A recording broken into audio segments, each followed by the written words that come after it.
नमस्कार, आप देख रहे हैं न्यूज वन इंडिया। मैं हूं आपके साथ पूजा यादव। खबर लखनऊ से है। हाथरस मामले में थोड़ी ही देर में शुरू होगी सुनवाई। इलाहाबाद हाईकोर्ट की लखनऊ बेंच में होगी सुनवाई। कड़ी सुरक्षा के बीच पीड़ित परिवार को लाया गया हाईकोर्ट के गेट नंबर 5 से पीड़ित परिवार को अंदर लाया गया। कोर्ट ने सरकार और पुलिस के कई बड़े अफसरों को भी तलब किया है। इलाहाबाद हाईकोर्ट ने सुनवाई करनी है। लखनऊ बेंच में सुनवाई होगी। कड़ी सुरक्षा के बीच पीड़ित परिवार को गेट नंबर 5 से अंदर लाया गया है। हाईकोर्ट के गेट नंबर 5 से पीड़ित परिवार को लाया गया अंदर। कोर्ट ने सरकार और पुलिस के कई बड़े अफसरों को भी तलब किया है। ये बड़ा अपडेट फिलहाल आपको दे रहे हैं। हाथरस मामले में थोड़ी ही देर में सुनवाई शुरू हो जाएगी। हाईकोर्ट की लखनऊ बेंच में सुनवाई होगी।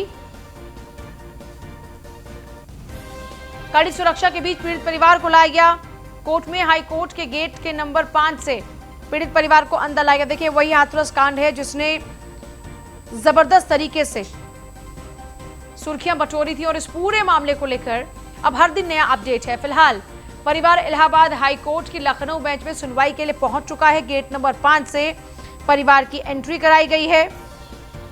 कड़ी सुरक्षा के बीच परिवार को कोर्ट में दाखिल कराया गया है। इस बीच कोर्ट परिसर में भी सुरक्षा चाक चौबंद की गई है। कोर्ट ने सरकार और पुलिस के कई बड़े अफसरों को भी इस पूरे मामले को लेकर तलब किया है।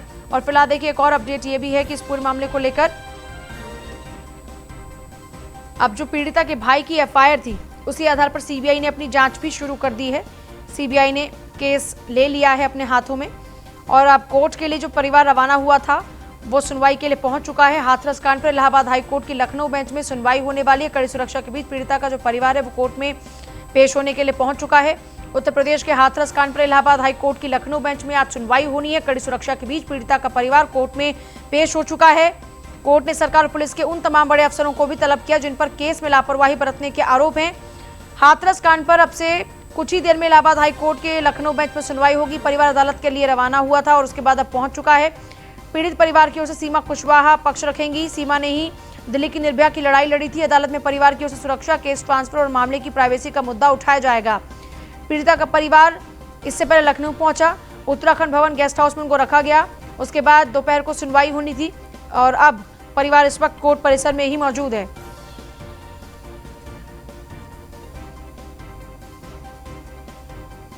और सीधे एसके का रुख करेंगे। एसके, क्या कुछ चल रहा है? फिलहाल परिवार दाखिल हो चुका है गेट नंबर 5 से कोर्ट परिसर में और कितनी देर में अब सुनवाई शुरू हो जाएगी?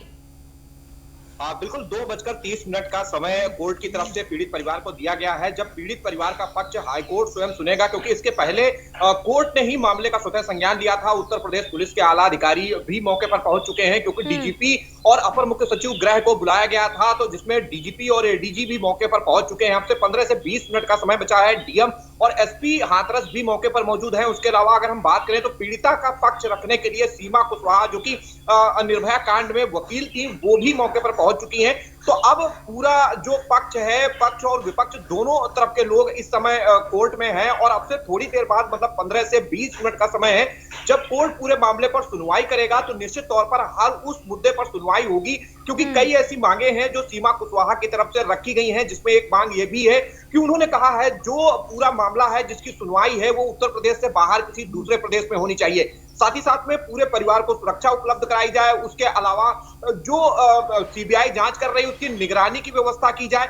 ये अन्य भी बहुत चीजें हैं जो सीमा कुशवाहा की तरफ से रखी गई हैं। तो कहीं ना कहीं कोर्ट इन सारी चीजों को सुनवाई करेगा। हालांकि जो पीड़ित परिवार है उसने जो मांगे अभी तक रखी थी वो मान ली गई हैं। उत्तर प्रदेश सरकार ने वो सभी चीजें लगभग कर दी हैं। अब पीड़ित परिवार अपनी क्या बात हाईकोर्ट में रखता है, उसके बाद पूरे मामले को सुनने के बाद हाईकोर्ट क्या निर्देश देता है, ये बड़ी बात जरूर होगी। अब देखना ये है, जब अब से 20 मिनट बाद करीब सुनवाई शुरू होगी, उसके बाद पीड़िता के वकील अपनी बात रखेंगे और हाईकोर्ट की जो डबल जजों की बेंच जो मामले की सुनवाई कर रही है वो सीधा पीड़ित परिवार से भी बात करेगी।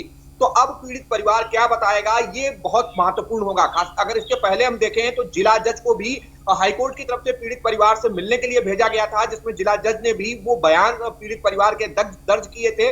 वो बयान भी हाईकोर्ट के पास में है। तो निश्चित है कि अब हर उस बिंदु पर हाईकोर्ट मामले में सुनवाई करेगा, पीड़ित पक्ष को सुनेगा, उत्तर प्रदेश की हुई कार्रवाई को सुनेगा और जो अब तक पुलिस ने और प्रशासन ने जांच की है उसका क्या अब तक निष्कर्ष निकला और उस पर क्या कार्रवाई हुई, इसका डेटा भी हाईकोर्ट लेगा। तो हम कहें 15 से 20 मिनट बाद ये सारी चीजें कोर्ट के सामने रखी जाएंगी, क्योंकि डबल बेंच मामले की सुनवाई कर रही है। जी इसके अलावा कोर्ट परिसर में भी काफी सुरक्षा के इंतजामात हैं और हम जैसा कि तस्वीर में भी देख रहे हैं कि भारी पुलिस फोर्स इस वक्त कोर्ट परिसर के आसपास में मौजूद है, खासतौर पर इस केस के मद्देनजर। इसको लेकर और क्या कुछ खास जानकारी है? बिल्कुल, हम बात करें जिस तरीके से पीड़ित परिवार के विरोध में ही गांव में अलग अलग पक्षों की पंचायतें हो रही थी, उन पंचायतों में यह तय किया जा रहा था कि उनके लड़कों को फंसाया गया है, जिसके बाद पुलिस प्रशासन पूरी तरफ से चौकस है। और चाहे वो हाथरस से लखनऊ लाने तक का समय रहा हो या फिर लखनऊ में उत्तराखंड भवन में रखने से लेकर कोर्ट पहुंचाने तक, उत्तर प्रदेश पुलिस की तरफ से व्यापक सुरक्षा के इंतजाम किए गए थे। हमने देखा है कि हर चौराहे पर पीएससी के जवानों को तैनात किया गया था। जहां जहां पर चौराहे थे या मोड़ थे, वहां पर पूरी सुरक्षा व्यवस्था के इंतजाम थे कि कहीं कोई ऐसा व्यक्ति ना हो जो इस दौरान विरोध करे या कहीं कोई अप्रत्याशित घटना हो। तो हर इंतजाम उत्तर प्रदेश पुलिस की तरफ से किए गए थे। हालांकि हाथरस से लखनऊ तक हाथरस पुलिस की टीम लेकर आई थी, लेकिन जब इसके अलावा कई जो खास अधिकारियों को बुलाया गया है जिनसे जवाब तलब किया जाएगा इस पूरे मामले को लेकर, उनकी इस वक्त स्थिति क्या है? वो कब तक पहुंच जाएंगे? बिल्कुल, डीजीपी, एडीजी, एलओ और सचिव गृह भी मौके पर पहुंच चुके हैं। तो और डीएमएसपी पहले से मौके पर मौजूद हैं, जो हाथरस के डीएमएसपी हैं। तो निश्चित तौर पर वो अधिकारी जिनको कोर्ट ने सीधे तौर पर तलब किया था, वो सभी अधिकारी इस समय मौके पर हैं, क्योंकि अब समय नहीं बचा है। 15 मिनट से भी कम का समय है, जिसके बाद कोर्ट पूरे मामले की सुनवाई करेगा। और सभी दस्तावेजों के साथ उत्तर प्रदेश पुलिस और प्रशासन के आला अधिकारी मौके पर पहुंचे हैं, क्योंकि अब तक जो कार्रवाई हुई है, जो अभी तक एसआईटी ने अपनी जांच की है, उसका डिटेल भी हाईकोर्ट ने मांगा था। तो निश्चित है अब हाईकोर्ट इन सारी चीजों को देखेगा और पीड़ित परिवार का पक्ष भी सुनेगा। और पीड़ित परिवार ने पहले भी अपना बयान दर्ज कराया था, उस बयान को भी देखेगा और आज की उनकी क्या मांग है।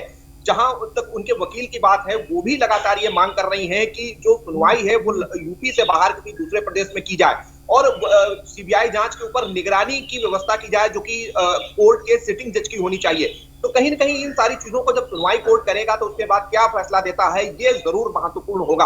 हालांकि अब ज्यादा समय नहीं है, अब तक थोड़ी देर बाद ही ये चीजें कोर्ट के सामने होंगी। उसके बाद कोर्ट आगे का डिसीजन देगा कि वो क्या इस मामले में देखता है और क्या दिशा निर्देश आगे के जारी करता है। जी एसके, यहाँ पर डीएम का जो वीडियो लगातार वायरल हो रहा था, क्या उस पूरे मामले को लेकर भी, क्या इस पहलू पर भी सवाल पूछे जा सकते हैं? और जो स्वतः संज्ञान पूरे मामले को लेकर लिया है, तो इन अधिकारियों को तलब करने के पीछे का क्या कुछ खास मकसद है? क्या इस पूरे केस से रिलेटेड सिर्फ जानकारियां हासिल की जाएंगी या फिर जो परिवार के अपने संदेह हैं और या जो उनकी मांग है, सिर्फ उसको लेकर स्थिति क्या है वो स्थिति जानने की कोशिश कोर्ट द्वारा की जाएगी? बिल्कुल, क्योंकि हमने देखा है जिस तरीके से पीड़ित परिवार ने लगातार अपना पक्ष रखा था, प्रशासन और पुलिस के अफसरों पर गंभीर आरोप लगाए थे। कहीं न कहीं उन आरोपों को देखते हुए हाईकोर्ट ने इन सभी आला अधिकारियों को, चाहे वो जिले के हों या प्रदेश स्तर तक के अधिकारी हों, उनको बुलाया है। तो निश्चित है कि जब अब ये सारे अधिकारी मौके पर होंगे तो आखिर इनकी क्या भूमिका थी, चाहे वो रात में 100 जलाने की बात रही हो या फिर गांव में 3 दिन तक मीडिया या फिर किसी विपक्षी नेता के प्रवेश न करने देने की बात रही हो, या केस में 3 बार अलग अलग मामले दर्ज हुए हैं, जहां 14 तारीख, 19 तारीख, 29 तारीख को जाकर गैंगरेप दर्ज होता है। ये देरी क्यों हुई? इन बहुत सारे सवालों को लेकर हाईकोर्ट निश्चित तौर पर पूछताछ करेगा। यही एक बड़ी वजह है जिस वजह से हाईकोर्ट ने पूरे मामले के जो अब तक के कार्रवाई के डिटेल है, जो अब तक जांच का डिटेल है, वो सभी चीजें मांगी है। तो निश्चित है कि इन बिंदुओं पर चर्चा निश्चित तौर पर होगी, क्योंकि प्रशासन पर भी गंभीर आरोप लगे। हालांकि एसपी को हटाया गया, लेकिन डीएम अभी तक तैनात है। तो ऐसी स्थिति में डीएम की भूमिका पर भी कोर्ट सवाल जरूर पूछेगा, ऐसी पूरी उम्मीद है। क्योंकि जिस तरीके से कोर्ट पूरे मामले को देख रहा है, जिस तरीके से चीजों को कोर्ट मंगा रहा है, तो कहीं न कहीं इस चीज की संभावना बहुत ज्यादा है कि वो पीड़ित परिवार को सुनने के बाद जो प्रशासन के अफसर हैं उनके बयान भी लेगा। आखिर वो ये इन आरोपों पर क्या कहते हैं, इसका आधिकारिक बयान निश्चित तौर पर कोर्ट लेगा, क्योंकि डिटेल मांगने का मतलब यही है कि कोर्ट उन सभी चीजों को भी देखेगा कि आखिर पीड़ित परिवार जो आरोप लगा रहा है उस पर अब तक क्या कार्रवाई उत्तर प्रदेश सरकार की तरफ से की गई है। जी एसके बने रहिए हमारे साथ में आप, बाकी के अपडेट्स के लिए भी आपके पास हम वापस लौटेंगे। देखिए तस्वीरें फिलहाल हम आपको दिखा रहे हैं आप, क्योंकि जैसा लगातार एसके भी जिक्र करते कि 15 से 20 मिनट का और वक्त है सुनवाई में, क्योंकि लगभग 2:30 बजे सुनवाई होनी है। हाथरस मामले में थोड़ी ही देर में सुनवाई शुरू हो जाएगी। अब हाईकोर्ट का क्या कुछ रुख रहता है, अब ये देखना भी बेहद दिलचस्प रहेगा, क्योंकि इस पूरे मामले को लेकर जब सुप्रीम कोर्ट में पहुंचा था परिवार, तो सुप्रीम कोर्ट ने कहा था कि आप हाई कोर्ट में क्यों नहीं गए। अब खैर हाई कोर्ट ने पहले ही स्वतः संज्ञान लिया था इस पूरे मामले को लेकर और सरकार से पहले ही जवाब तलब किया था इस पूरे मामले को लेकर, और अब इस पूरे मामले को लेकर सुनवाई है। अपने कई पहलू हैं परिवार के, जिनमें केस ट्रांसफर की बात है, परिवार की सुरक्षा की बात है। लेकिन एसके, अगर परिवार की सुरक्षा की बात करते हो तो फिलहाल परिवार पहले से ही ऑलरेडी सुरक्षा के बीच में ही है। एक परिवार के साथ में दो पुलिसकर्मी तैनात किए गए सुरक्षा के लिहाज से, सीसीटीवी कैमरे लगाए गए हैं। अब और सुरक्षा के लिहाज से क्या कुछ डिमांड है परिवार की? बिल्कुल, क्योंकि परिवार का भी आधिकारिक तौर पर सीधे तौर पर कोई बयान नहीं आ रहा है, लेकिन जो बयान उनके वकील के माध्यम से आ रहा है वो ये जरूर कह रहे हैं कि परिवार को सुरक्षा उपलब्ध कराई जाए। हालांकि परिवार को पुलिस सुरक्षा उपलब्ध करा दी गई है, सीसीटीवी कैमरों की व्यवस्था करा दी गई है, मेटल डिटेक्टर उनके घर के बाहर लगा दिया गया है और हर उस आसपास के जो मूवमेंट हैं, चाहे वहां पंचायतों की बात हो या जो विरोधी पक्ष है उनके मूवमेंट पर भी पुलिस लगातार नजर रख रही है। तो कहीं ना कहीं पुलिस की तरफ से हर वो कोशिश की जा रही है जो आरोप पीड़ित परिवार की तरफ से लगाए गए थे उनको फुलफिल किया जाए, ये कोशिश प्रशासन की तरफ से जरूर की जा रही है।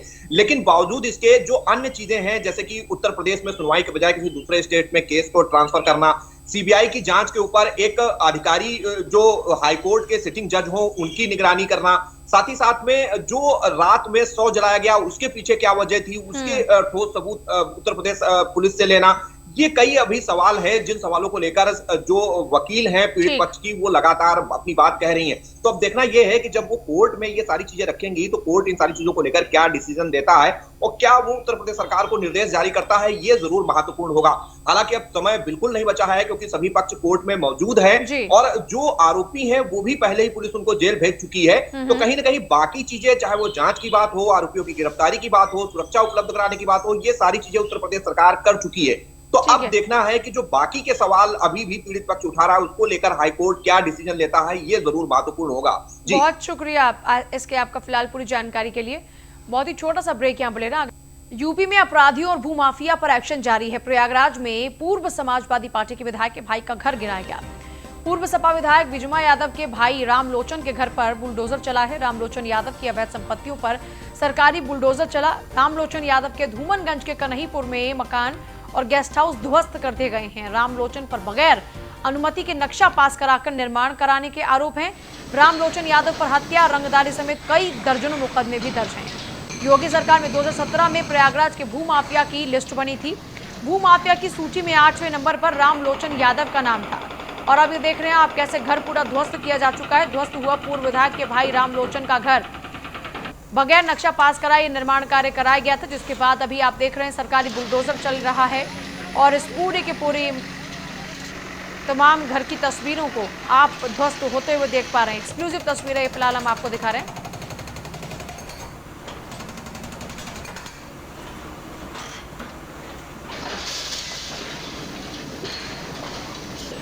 ध्वस्त हुआ पूर्व विधायक के भाई रामलोचन का घर, दर्जनों मुकदमे दर्ज हैं।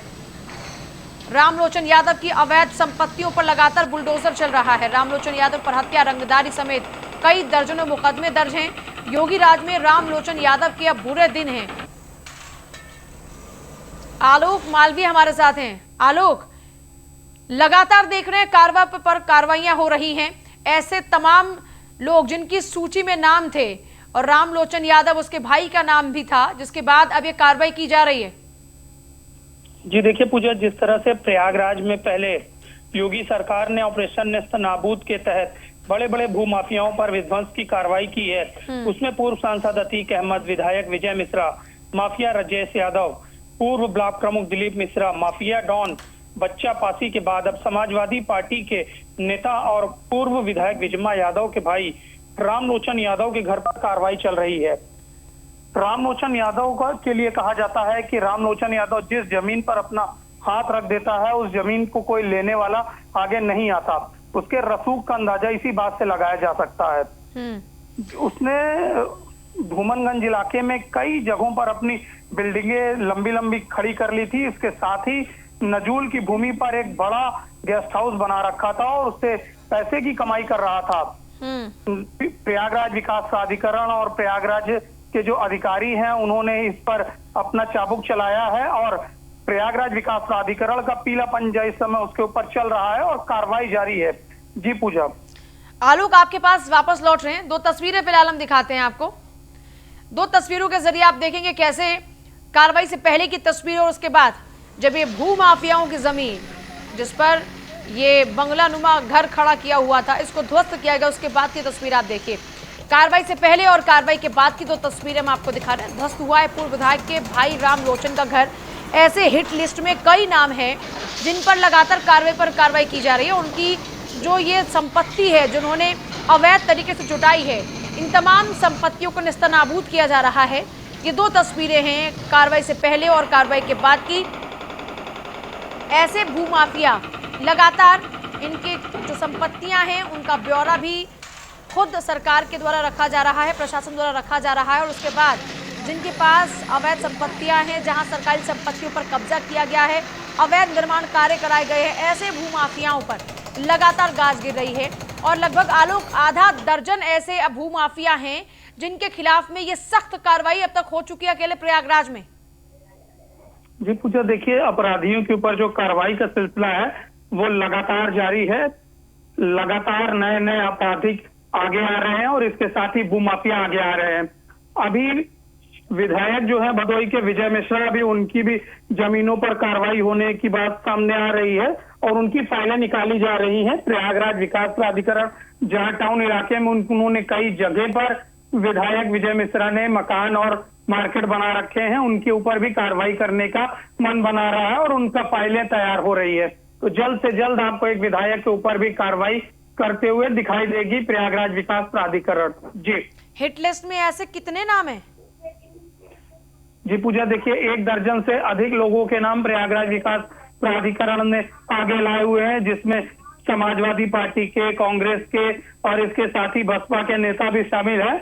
और इसके अलावा जो कई डॉक्टर हैं उन्होंने आपराधिक इतिहास दर्ज किए हैं और कई कई जगह पर अपनी बड़ी बड़ी बिल्डिंगें तैयार कर रही हैं, जिसका प्रयागराज विकास प्राधिकरण से कोई नक्शा भी नहीं पास कराया है और ना ही किसी तरह का कोई लीगल कार्रवाई की है। और अपने रसूख के बल पर उन्होंने कई बिल्डिंगें तैयार कर ली हैं, स्कूल तैयार कर लिए हैं।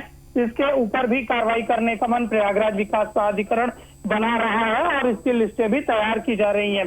फिलहाल प्रयागराज विकास प्राधिकरण लगातार अपराधियों और भूमाफियाओं पर कार्रवाई कर रहा है। जी, ये रामलोचन की और भी संपत्तियों को आज ही यहाँ इसका ध्वस्तीकरण किया जाएगा या फिर आज ये एक ही इमारत जिसको ध्वस्त किया गया है? जी देखिए, रामलोचन यादव ने पूजा इस तरह का मकान बनवा रखा है किला नुमा, और उसको तोड़ने में काफी समय लगेगा क्योंकि अभी जो रामलोचन यादव है, इनका जो गेस्ट हाउस है वो काफी बड़े इलाके में बना है। उसको तोड़ने की कार्रवाई अभी 2 दिन चलेगी और उस दौरान भारी संख्या में पुलिस बल मौजूद है और सीओ और 5 थानों की फोर्स भी मौजूद है सुरक्षा व्यवस्था के लिए। लेकिन अभी बताया जा रहा है कि लगभग 2 दिन इसको जमींदोज करने में लगेगा। उसके बाद उसके मकान का नंबर आएगा जो कि गेस्ट हाउस के पास ही है और इसके बाद अन्य जो उसके संपत्ति। आलोक, बहुत शुक्रिया आपका फिलहाल पूरी जानकारी के लिए।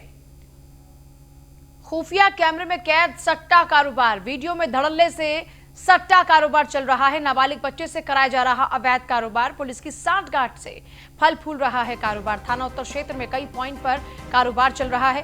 खुफिया तरीके से देखिए कैसे पूरा का पूरा सट्टा बाजार चल रहा है। वीडियो में धड़ल्ले से आप देखिए कैसे ये लोग सट्टेबाजी कर रहे हैं। नाबालिग बच्चे से भी अवैध कारोबार करा जा रहा है। गौरव हमारे साथ, हमारे सहयोगी जुड़ गए। गौरव, सौरभ माफ कीजिएगा, सौरभ हमारे सहयोगी हमारे साथ। तो सौरभ, पूरी जानकारी चाहेंगे।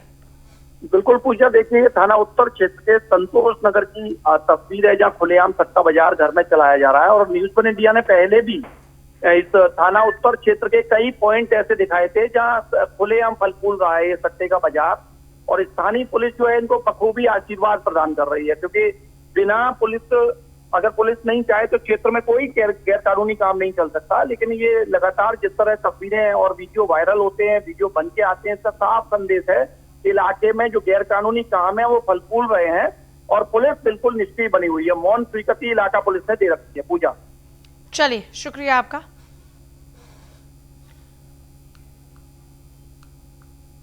इलाके की पुलिस मौन बनी हुई है और देखिए कैसे यहाँ सट्टेबाजी चल रही है। यहाँ तक कि एक छोटे बच्चे तक को देखिए कैसे अवैध कारोबार में लगाया जा रहा है, वो भी बैठकर यहाँ इनका खाता लिख रहा है। खुफिया कैमरे में कैद हुआ सट्टा कारोबार, ये तस्वीरें आपके सामने। वीडियो में देखिए कैसे धड़ल्ले से सट्टा कारोबार चल रहा है। फिरोजाबाद की तस्वीर, और एक बच्चे को भी, एक नाबालिग बच्चे को भी इसी सट्टेबाजी में लगा रखा है। वीडियो में धड़ल्ले से आप देखेंगे कैसे सट्टा कारोबार चल रहा है, वो भी धड़ल्ले से। थाना उत्तर क्षेत्र में कई पॉइंट पर इसी तरीके से सट्टे का ये कारोबार चल रहा है। लेकिन